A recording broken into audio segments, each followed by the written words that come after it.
এই শিল্প এলাকা আজ শিল্পের অধিকার থেকে বঞ্চিত।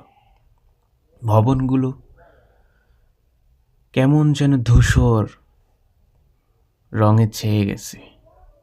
রাস্তাগুলো কেমন যেন জীর্ণ, ভাঙা, কেমন যেন স্যাঁতস্যাঁতে হয়ে গেছে।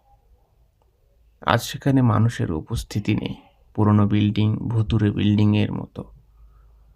নতুন যে রূপকার আসবে তার কোনো সম্ভাবনা নেই বললেই চলে। শুনেছি অনেকেই চেষ্টা করতেছেন এই শিল্প এলাকাটি আবারও নতুন রূপে ফেরাবার পথে।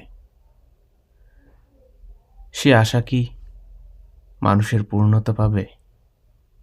এই শিল্পনগরী আবারও উজ্জীবিত হবে নতুন দিগন্তের পথে। কত সুন্দর